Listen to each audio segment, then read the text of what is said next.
AZ, thank you for doing this. This is awesome to get to know you, and I know that your message and your work is going to be meaningful to so many other people. Yeah, thanks for having me. I always enjoy sharing and whenever I can to spread any kind of help to anybody trying to start a venture or lead or, just even, personal growth in life. Yeah, no, it's a big thing. That's awesome. So Syracuse has been home your whole life? It's been home my whole life. I had the I guess I say luck to be able to, well, at the time, maybe not so lucky, but to move around a lot. So, yeah. For a little while, and then it kind of stabled out, but the times that we did move around, we take a left here. A left here, yeah. Like the time that we did move around, I got to meet everybody from every side of town, so that kind of gave me the ability, like in our town sometimes, when you come up in our community, in a Black and brown community, or you live some type of street life, you're stuck to a side of town or a place. Okay. And I guess I was lucky enough to be able to be on all sides of town. So, it's And what allowed that or facilitated that for you? Being born and raised on the east side, and then we had to move. My father lived on the south side, so going over there, I got to meet all of my brothers and sisters' friends. So everybody like, oh, that's Z, and then we had to move to another part of the south side, and then we had to move to the valley, and then so I'm meeting all these people, and I'm just like making connections.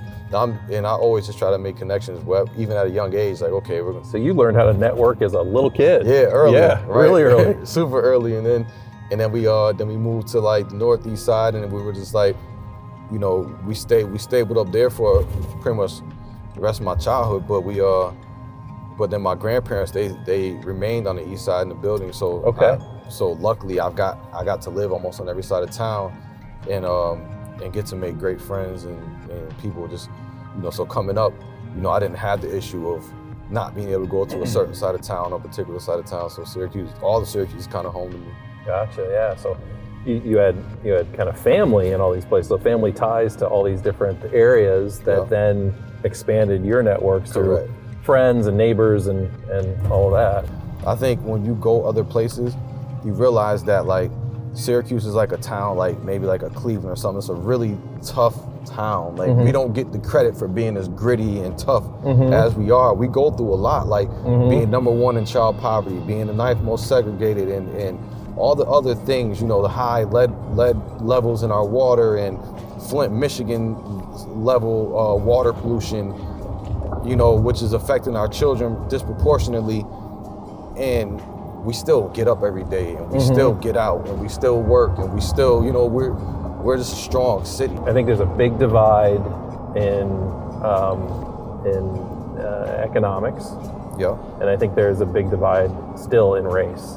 Absolutely. You take it right. Being the 9th most segregated city in the country, that tells you everything you need to know, right? Yeah. And being on, redlining really, really impacted this area that, in those times. And then you throw in 81, which is, well documented. It's easy to just to go straight to just look online and just see what happened, to our community when they put the highway through our community. So how the highway really physically and literally impacted us. Separated, right? Separated. Correct. So, those things tell the story, and it's a very real story.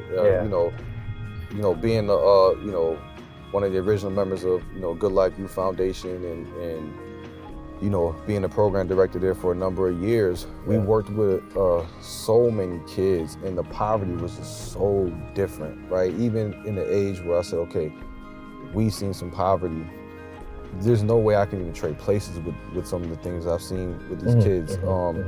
And the level of poverty, and the level of issues, from health to, educationally, right now I'm in the process of starting a new nonprofit organization, and with a big push, on literacy, right? Because I noticed if I had 40 kids on my caseload, I had 3 that could read on the 3rd grade level, right? Right now they're saying, in our 8th grade Black and brown boys, only 12% are reading that level. Really? 12%, right? That's not sustainable. So what, I bring a kid in, we the big push was entrepreneurship and learning how to make something out of nothing. But at the same time, you know, even entrepreneurship, but it's like, if I got kids, you can go straight, that can't read, where am I going to bring them to get a job at?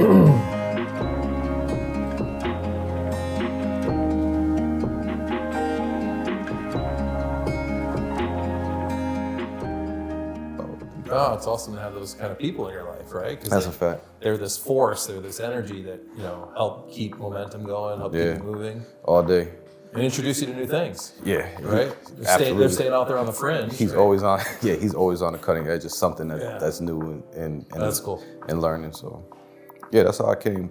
And of course, you know, whenever something like that pops up, I always try to take the opportunity to jump on it as well, just because I like, more than learning the concepts, I like being in spaces with people, right? Like, I think what I've learned, you know, and through my experience, is that being in spaces with people are almost more important than what you can learn from the course, right? Yeah, and I think that's the true nature of social learning, right? It's that we get to bounce off of each other, right? We get to share ideas. There's something about sharing that same space, right?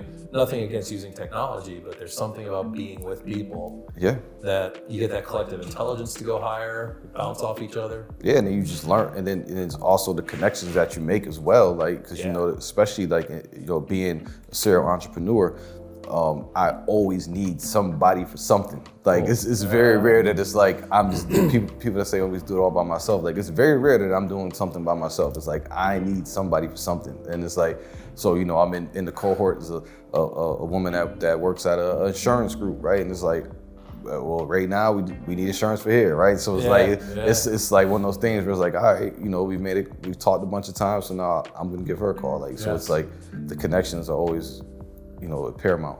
So would you say that's one of the keys to your success, is that ability to network? Yes, it's, I would say high 90s, right? Like the networking is everything for me, because I come from a non-traditional place, right? So like, I come from a place of being outside, like in the streets. So, you know, I grew up in the buildings on the east side. It's called Parkside Commons now, but way back when it was called Hilltop. And not too many of us made it out or had favorable projections, right? Because of where we lived at and the things that we were going through. And then, you know, growing up in my time period, you know, that's when, you know, crack hit the streets. And so it changed the complexion of our community, right? Yeah. I literally watched the community change. We go from being family-like to, within a few years, you're watching, you know, zombies in the streets. And and so, you know, at this point, you're just like, you're surviving. And so, you know, the only way that you make it out of something like that is by networking, or someone grabbing you and helping you and saying, you know, this is how we get out of here, and or this is the way to move. And that kind of pushed my life mission. That's why I do the things I do in the community to help, because I understand that that's the only way is through networking and helping, you know. We consider that scaling leadership, right? That you're scaling yourself out there into the world, and not from an egotistical place, but really lifting other people, really uplifting others. Right. Where did you learn that? It just felt personal, because I know, you know, so I was lucky enough to be around natural leaders my whole life. So even coming up, you know, in the buildings, and then, you know, I lived in the east side, but my father lived on the south side, and, you know, our family was going through the same thing other families were going through with the drug problems and stuff. And like, so, you know, I had like my big brother Carl, like, you know, I watched him, he always marched to the tune of his own drummer, right? Like, I never watched him succumb to peer pressure. I always seen him do the things that he wanted to do when he wanted to do them. And I noticed that people just naturally just followed him without him having to say a word, right? He didn't have to say anything. He just, whatever he did, he just people would follow. Just follow him, just for no reason. And then, you know, then I have my other brother, you know, my sister's husband, like, you know, he was outside in the streets, but, you know, he showed me a different path, but I watched the same thing with him, you know, like, he just came outside and, you know, he said, follow me, watch what I do. And so, okay, got it. And so I would just see how he moved, and I'm like, okay, but at the same time realize that he was teaching me, right? And I watched him have other people around, and he would always get mad when they couldn't think for themselves, right? Like it would, so he'd be like, no, he'd try to show them instead of just saying, just follow blindly. And so, and I started realizing, then once a person started showing me, okay, this is how we're gonna move from the street to here. And I'm like, okay. But I realized enough to know that, like, all right, if this didn't happen for me, I wouldn't be here. So like, I know there's other people that I have to pull along. Like, you know, you have to pay back. Tell me about some of your proudest accomplishments or proudest moments in your work. Well, you know, I guess my proudest thing is putting myself in a position to do the things that I wanted to do. Yeah. Those things felt almost impossible, right? Because you know, from when I was young, I got introduced to music. You know, 6, 7 years old, people around me in my house were DJs, and you know, at the time, you know, hip hop was young and it was big. We're talking the 80s, and there was a record store across the street from me. You know, Cold World of Music. Shout out DJ Cole. He was instrumental in our family. So I was too young to cross the street, but I was still across the street. Right? Be there. Yeah. So I'll cross the street, and he'll give me about a half hour. He'll let me listen to the records, and then he'll call across the street to my mom and my sister. Then they'll come get me, and then I get in trouble all the way home, and it'd be like the same thing every day. I'm at the corner. I'm just like, but it was worth it. I'm just waiting for somebody. I'm like, what are you guys? Once you leave, I'm going back across the street. I'm sorry. I'm getting back to the record store. I'm gonna get in here. I don't care what you're talking about. And my sisters, they, you know, throughout everything, I say that they are probably the most instrumental people in my life, because they always wrap their arms around me, but at the same time show me something else. You know what I mean? Like, I watched them go through struggles, but at the same time graduate college. I watched them when people said they couldn't do it because my sister, you know, was going through some things younger, and they just counted her out. And you know, 2-3 degrees later, like I'm watching this stuff, and I know things aren't great, but I'm watching it, and so I you know.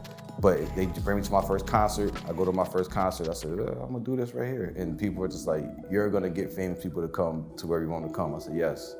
And you know, if sometimes it felt impossible, because you know, when you're outside and you live in a different type of lifestyle, you know, you live in a street style type of an environment. Sometimes you second guess yourself. You say, man, maybe this is all that I'm gonna have. Maybe this is it. You know what I mean? Like even though I graduated in the top 10% of my class in high school, I still sometimes you felt hopeless, and you know, trying to get into SU, getting there and getting kicked out 2-3 times, but then winning academic excellence awards there, and then having a 4.0, but still getting kicked out because you're catching legal cases, and you're still you're half in, half out, trying to figure out how to survive. And you know, I go to another concert, you know, the Hard Knock Life tour with Jay-Z, and I watched that show, and I said it again. I was 10 the first show. That time I was in probably 11th grade, and I said, I was in Rochester. I said, I'm going to do this, right? And so when I eventually got to the point, you know, my ex-girlfriend's brother, he had a club. He let me DJ in there. He taught me he's like, this is how you book an artist. So he started showing me how to do it.